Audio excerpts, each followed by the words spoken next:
Prime time में हमारे साथ अजय साहनी साहब हैं। आप एग्जीक्यूटिव डायरेक्टर हैं इंस्टीट्यूट ऑफ कलेक्टिव मैनेजमेंट के। स्टूडियो में अनवर जमाल अशरफ हमारे पूर्व सहयोगी और पत्रकार हैं। आप जर्मनी में रहते हैं, वहाँ से आए हैं। रतन शारदा जी हैं, आप आरएसएस से जुड़े हैं, लेखक भी हैं। मौलाना महमूद मदनी साहब अभी थोड़ी देर में आ जाएंगे। अब्बास नासिर हैं जो आप इराक में पीएचडी करने गए थे और आईएस इस्लामिक स्टेट के खिलाफ आपने वहाँ लड़ाई भी लड़ी है, उसके खिलाफ आपने लड़ाई लड़ी है, उसके साथ नहीं। अजय, हम ये जानना चाहते हैं कि जो पुतिन ने जो बयान दिया है और कम ही जगहों पर ये बात आई है कि 40 देशों ने, मैं रशिया टुडे पर देख रहा था कि 40 देश जो से फंडिंग कर रहे हैं आईसिस को, इस खबर पे इतनी चुप्पी क्यों है? इस खबर पे इतना हंगामा क्यों नहीं है कि ये कौन से देश हैं और इनकी संख्या कम नहीं है जो इसे आईसिस को फंडिंग करते हुए बताए जा रहे हैं? देखिए, इस पे चुप्पी क्यों बांधी हुई है ये तो साफ जाहिर होता है कि एक वेस्टर्न नैरेटिव है। अगर आप रिपोर्टाज देखिए तो जिस तरह से इन्होंने पेरिस में जो हादसा हुआ उसकी रिपोर्टाज, प्रोजेक्शन एनालिसिस किया और जिस तरह से जो रूसी एरोप्लेन को मार गिराया गया था जिसमें 242 आदमी मरा, उसमें इतना फर्क है। वो तो एक हादसा था, उसको भूल गए। वेस्टर्न मीडिया ने बल्कि ये कहा कि भाई पुतिन जो सीरिया में हरकतें कर रहा है ये इसकी वजह से है। लेकिन अगर आप पेरिस में जो हादसा हुआ है किसी भी पॉलिसी इशू से बांधिए तो कहते हैं आप टेररिज्म को जस्टिफाई कर रहे हैं। तो ये एक वेस्टर्न नैरेटिव के खिलाफ जा रहा है। ये जो पूरा आइडिया है जो पुतिन ने इस वक्त साफ जाहिर कर दिया। ऐसा नहीं है कि ये कोई बहुत ही उन्होंने ऐसी बात कही है, शायद वो 40 देश पूरे मैं न गिना पाऊं, लेकिन सबको मालूम है कि कई देश ऐसे हैं जिन्होंने मुसलसल आईसिस को मदद दी थी और अभी भी दे रहे हैं। आपको हैरत होगी कि सीरिया खुद आईसिस से तेल खरीद रहा था और आज भी बिजली खरीद रहा है। टर्की भी। तो आप अपने दुश्मन को पैसा दे रहे हैं जी कि आप जाइए हथियार इख्तियार कीजिए और लोगों को रिक्रूट कीजिए और आइए मुझसे लड़िए। तो एक बहुत ही कंफ्यूज सिचुएशन है, एक बहुत ही कॉन्ट्रडिक्टरी पॉलिसीज जो हैं, बिल्कुल एक दूसरे से के खिलाफ जो पॉलिसीज हैं उनको कई देश फॉलो कर रहे थे। तुर्की की बात कीजिए, तुर्की को बिल्कुल जिहाद पाइपलाइन कहा जा रहा था। जिसने भी आईसिस से में जाके शामिल होना है या जबहातुल नुसरा या किसी और तंजीम में जाके शामिल होना है, उसको सीधा सीधा वेलकम किया जाता था, बॉर्डर पे ले जाया जाता था, पार किया जाता था। अगर कोई गोली खा के या किसी और वजह से जख्मी होके बीमार होके आता था तो तुर्की के अस्पतालों में उसकी पर अजय, अगर ये हालत है तो दुनिया को ये सच्चाई दुनिया तक ये सच्चाई कैसे पहुंचेगी कि एक तरफ इसमें बात सही है कि जो लड़के इस्लाम के नाम पर ही किसी इस्लामिक स्वर्ग की स्थापना के लिए, कैलिफेट की स्थापना के लिए वो वहां पर जा रहे हैं और उस सेना में भर्ती हो रहे हैं, तो जरूर उससे प्रभावित हैं उससे, और वो बात ये कह रहे हैं, वो एक सच्चाई है। उस सच्चाई से भागने की जरूरत नहीं है। लेकिन ये जो सच्चाई है, ये नैरेटिव तो सामने आती ही नहीं है कि 40 देश अगर मदद कर रहे हैं तो हम कैसे मान लें कि ये आईसिस जो है या इस्लामिक स्टेट जैसा खतरनाक आतंकी संगठन जो है वो सिर्फ धर्म की गोद से पैदा हुआ है। इन देशों की भूमिका जब तक तय नहीं होगी, क्या ये कह देना कि मुस्लिम समाज अगर खड़ा हो जाए और कहे कि इस्लाम के खिलाफ है, कुरान में लिखा है पड़ोसी की भी हत्या नहीं कर सकते, यातना नहीं दे सकते, क्या ये काफी होगा? क्या मेरे हिसाब से बिल्कुल नहीं, क्योंकि आपको यह भी देखना है कि जो तारीखी गलतियां की गई हैं पिछले डेढ़ दशक में, जहां पे आपने जो एक मौजूदा इंतजाम था उसको तो गिरा दिया, लेकिन कोई उसका विकल्प आपने कहीं भी नहीं पैदा किया या पैदा करने की कोशिश की। एक के बाद एक आपने पूरे देश में इंतजाम खत्म कर दिया। हजारों आदमी उसकी वजह से, अफरा तफरी की वजह से मारे गए, लाखों आदमी बेघर हो गए। तो ये जो क्राइसिस पैदा किया गया है, ये इस्लाम ने नहीं पैदा किया है, ये मुस्लिम समुदाय ने नहीं पैदा किया है, ये जो आपकी वेस्टर्न और इररिस्पॉन्सिबल पॉलिसी इंटरवेंशंस थी, उन्होंने उसका हश्र है। ये आपको रिकॉग्नाइज करना पड़ेगा। बिल्कुल इन्होंने पैदा किया। उसका ये मतलब नहीं कि हमारा हाथ एकदम से कमजोर पड़ गया कि हम टेररिज्म से नहीं लड़ सकते, नहीं, बल्कि मैं और पुख्ता तौर पे कह रहा हूं कि हमें अगर टेररिज्म से लड़ना है तो हमें हर किस्म की टेररिज्म से लड़ना है। हम ये नहीं कह सकते कि साहब ये अच्छे टेररिस्ट हैं क्योंकि ये असद को के खिलाफ लड़ रहे हैं और ये खराब टेररिस्ट हैं क्योंकि ये पेरिस में हमला कर रहे हैं। अगर टेररिज्म है, और टेररिज्म में की कोई आइडियोलॉजी नहीं होती, वो एक मेथड है। मेथड ये है कि वो सिविलियंस को इंटेंशनली टारगेट करता है, जानबूझ के सिविलियंस को मारता है, ये बस ये है। और अगर कहीं भी ये इस्तेमाल किया जा रहा हो, चाहे वो पेरिस में हो, चाहे वो सीरिया में हो, चाहे वो पाकिस्तान में हो, चाहे वो भारत के खिलाफ हो, जी, आपका मियार एक ही होना चाहिए। ये नहीं कि हमारे लोग मारे जा रहे हैं तो ये टेररिज्म है और किसी और के लोग कहीं दूर दराज देश में मारे जा रहे हैं तो ये फ्रीडम नहीं, वो फ्रीडम फाइटर्स हैं। तो ये जो दोगली भाषा इस्तेमाल की है वेस्ट ने दशकों से, और जो हद पसंदी आइडियोलॉग्स थे, लीडर थे, उनको पनाह दी इन्होंने, और इन देशों में इन लोगों ने पनाह पाई, चाहे वो खालिस्तानी थे, एलटीटी के लोग थे, इस्लामी हद पसंदी थे, सबको पनाह दी ये पश्चिमी देशों ने। अनवर, आप और जब तक कि वो दूसरी तरफ अपनी वायलेंस डायरेक्ट, जी प्लीज। जी अनवर, आप बता सकते हैं वहां के मीडिया के नजरिए से कि क्यों इन सवालों पे चुप्पी हो जाती है, कि अगर जिस तरह से खुलकर बहस होनी चाहिए कि उन लड़कों को अगर किसी इस्लाम के किसी धारा से, किसी इस्लाम की अनेक धाराएं हैं, अनगिनत धाराएं हैं, उसके किसी धारा से समर्थन मिल रहा है, खुराक मिल रहा है, खेप मिल रही है, तो इस तरह के सवालों पर हम चुप क्यों रह जाते हैं? क्या मीडिया उस प्रोपेगेंडा का पार्ट है? मैं चाहता हूं कि दर्शक, भले ही ये जाना हुआ सवाल है, लेकिन मैं चाहता हूं कि हमारे दर्शक इस सवाल से दो चार हों।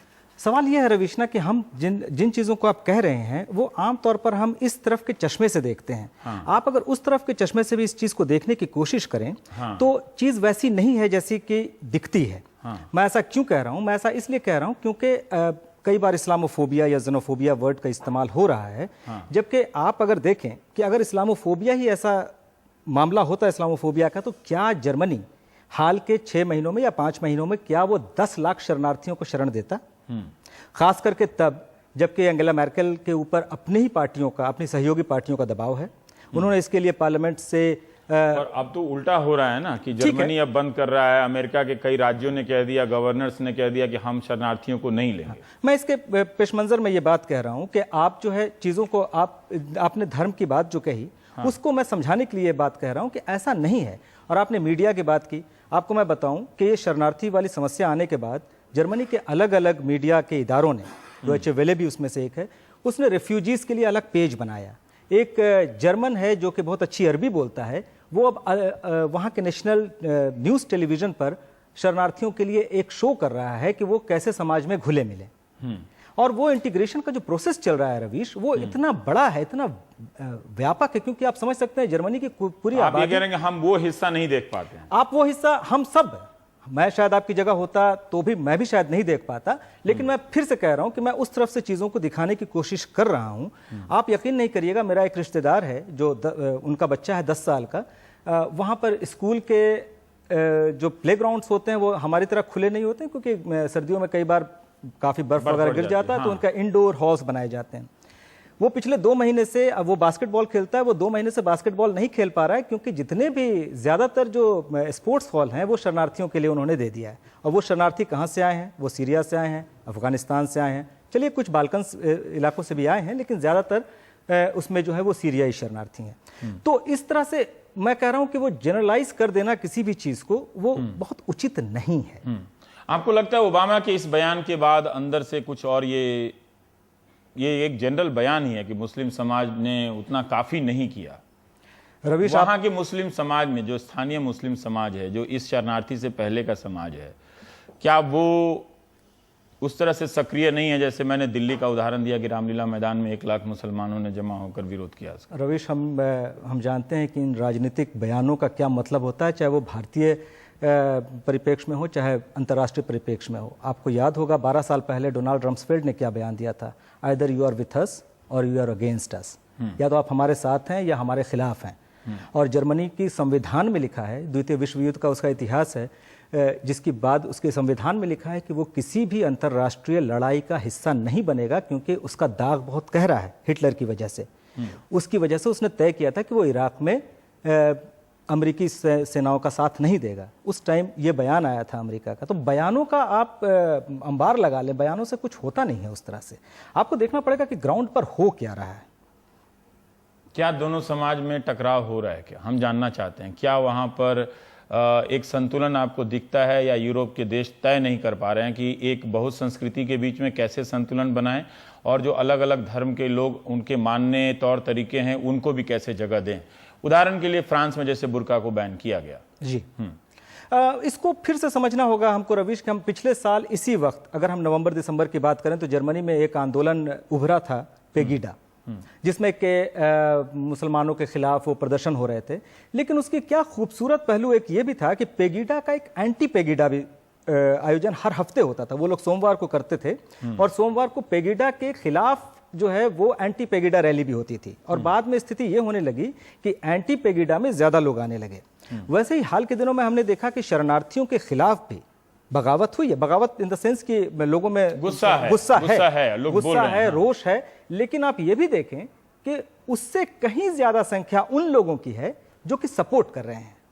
उनका कहना है कि इनके पास भी मानवीय अधिकार है, इनको भी रहने का, जैसे हम रह रहे हैं वैसे उनको भी रहने का एक मौका देना चाहिए। और सही बात तो यह है कि मेर्केल ने एक बहुत बड़ा जोखिम लिया है, क्योंकि उनका जो अपना कैलकुलेशन है वो ये कहता है कि अगले 5 साल में ये तमाम शरणार्थी जो हैं वो रच बस जाएंगे समाज में, और उसके बाद वो हिस्सा बन जाएंगे, वो टैक्स पेयर बन जाएंगे। लेकिन जर्मनी का जो समाज अभी का है वो ये सोचता है कि इनके रहने की व्यवस्था हम कर रहे हैं, इनके खाने की व्यवस्था हम कर रहे हैं, इनकी वजह से हमारे बच्चे खेल नहीं पा रहे हैं, तो वो हमारे टैक्स पर वो और खतरा बन रहे हैं। और एक लाइन और बोलना चाहूंगा इस पर कि मेर्केल का हम जानते हैं कि वो 3 बार चुनाव जीत चुकी हैं, और जर्मनी के सबसे कद्दावर चांसलरों में से एक गिनी जाने लगी हैं। उनका नाम इस बार भी हम जानते हैं कि नोबेल प्राइज के लिए भी प्रस्तावित हुआ था। लेकिन वो समझिए कि वो इनकी राजनीतिक विरासत और पूरी राजनीतिक उनका जो साख जो है वो दांव पे लगा हुआ है शरणार्थियों के मुद्दे पर। ठीक है रतन शारदा जी, हम आपसे जानना चाहते हैं कि ओबामा का ये कहना कि मुस्लिम समाज ने पर्याप्त नहीं किया है, आप इसे भारतीय संदर्भ में कैसे देखते हैं, और क्या ये एक तरह से अपनी जिम्मेदारी स्वीकार करने की बजाय ये समाज पे नहीं डाल रहे हैं क्या?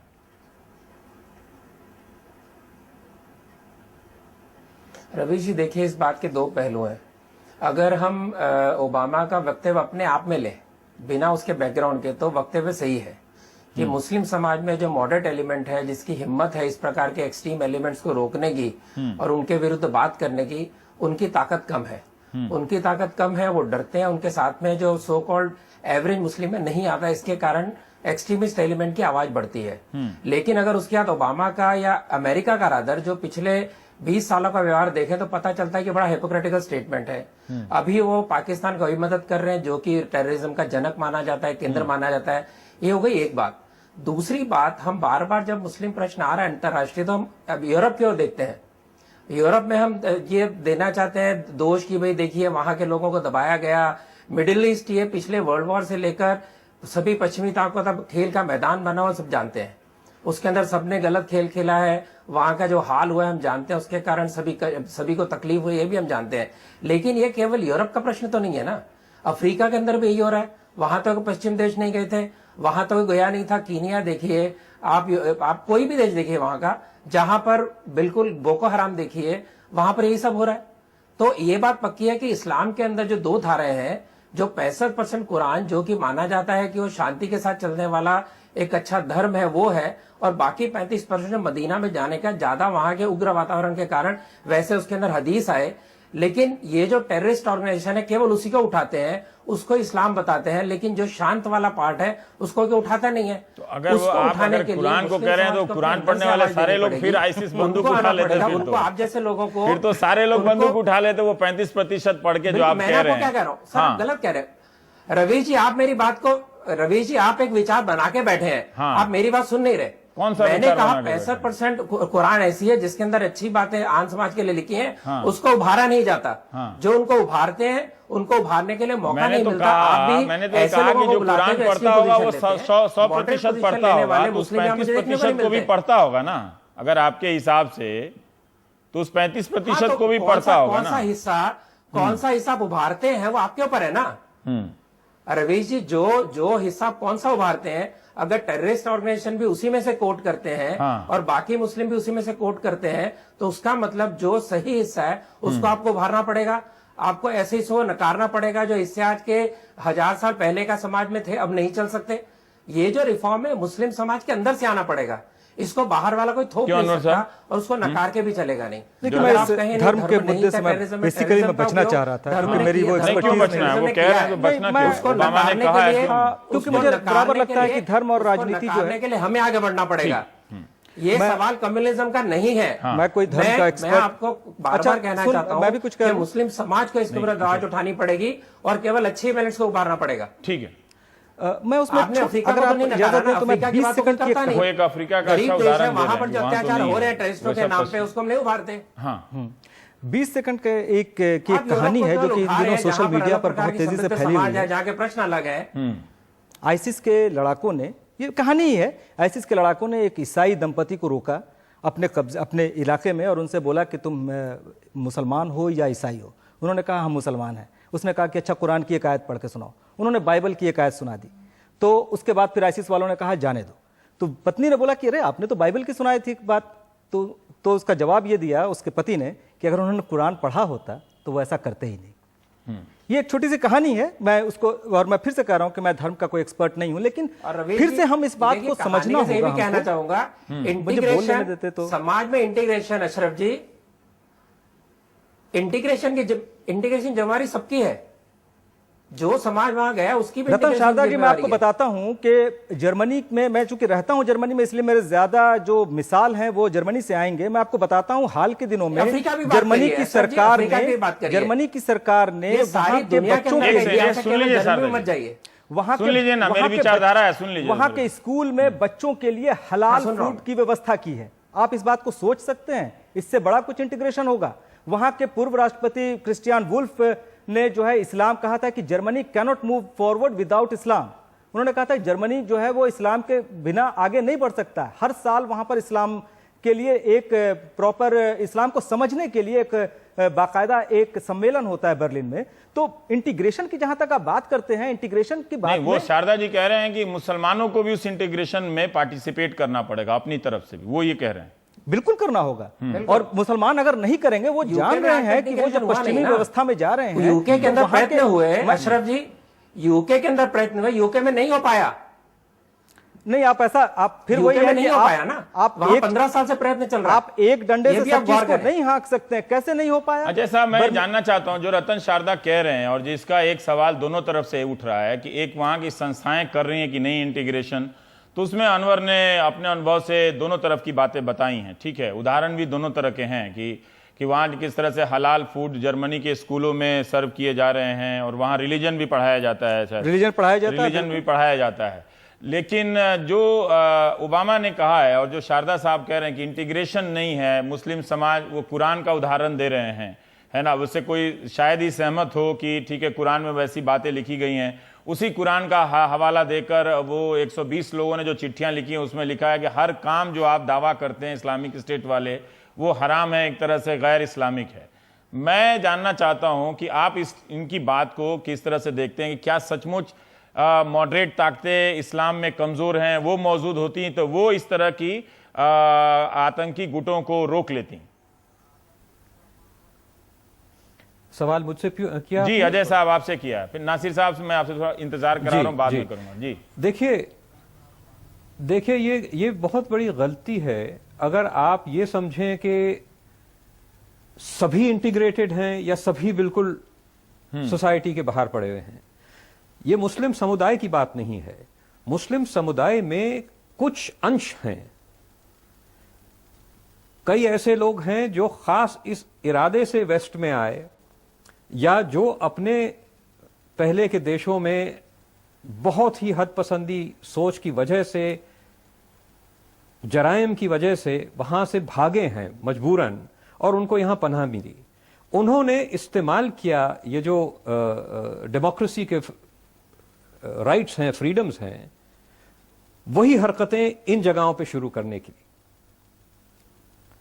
और उसकी वजह से जो ब्रॉडर इंटीग्रेटेड, सब्सटेंशियली इंटीग्रेटेड जो सोसाइटी है, उसके बीच में कुछ सब कल्चर्स बन गई हैं, छोटे छोटे समुदाय बन गए हैं जो ये हद पसंदी सोच और ये ऐसी हरकतें करने पे आमादा है। तो ये कहना, अच्छा ये भी नहीं है कि हर आदमी जो वेस्ट में है वो इंटीग्रेशन के या जो वहां के जो ओरिजिनल जो कॉकेशियन पॉपुलेशंस हैं वो सभी इंटीग्रेशन चाहते हैं, ऐसा नहीं है। वहां भी राइट विंग पॉलिटिक्स है, वहां भी एक्सट्रीमिज्म और ऐसी अलगाववादी की सोच होती है। लेकिन जो इनकी डेमोक्रेटिक और सेक्युलर स्टेट फिलॉसफीज हैं वो काफी हद तक के अकोमोडेशन ढूंढती हैं। छोटे छोटे गुट ऐसे हैं जो इस फिलॉसफी को रिजेक्ट करते हैं, इस आइडियोलॉजी को रिजेक्ट करते हैं और जो आमादा हैं ये कम्युनल कन्फ्रंटेशन पे। ये हर जगह पे और हर समाज में होता है। ये कहना कि मुसलमान ऐसे हैं या वेस्टर्न सोसाइटीज ऐसी हैं और उसमें सभी एक जैसे होते हैं, ये तो बिल्कुल हिमाकत की बात है। ठीक है। और ये कहना कि सभी पॉलिसियां इन देश, जी अब्बास, आप चूंकि इराक में रहे हैं और वहां के अंदरूनी हालात से आला, अक्टूबर महीने में ही मैं पढ़ा था विजय प्रसाद का लेख कि 700 से ज्यादा लोग आतंकवादी हमले में मारे गए। रतन जी, मैं आ रहा हूं एक सेकंड। क्या आप बता सकते हैं कि जिन ताकतों के साथ आप इस्लामिक स्टेट से लड़ रहे थे वो किनकी शह पर लड़ाई लड़ रही थी, उनका अपना वजूद क्या है, उसमें कितने और ऐसे लोग थे नागरिक के स्तर पर जो अपने स्तर पर लड़ रहे थे एक इस्लाम की गलत धारा से? देखिए, मैं पहली बात तो ये कहना चाहूँगा कि बहुत से लोग यहाँ पर पॉलिटिक्स की बातें कर रहे हैं, लेकिन मैं आपको पॉलिटिकल बातें नहीं बताऊंगा। इराक के जो मौजूदा हालात हैं, इराक एक बटा हुआ मुल्क है और वो शिया, सुन्नी और कर्दिश लोगों में बटा हुआ मुल्क है। जैसा कि अजय साहनी साहब ने कहा कि अनमैनेज तरीके से जब इंटरवेंशन हुए तो पहले ही जो डिवीजन वहाँ पर था रीजनल एतबार से और मजहब के एतबार से वो और वाइड हो गया।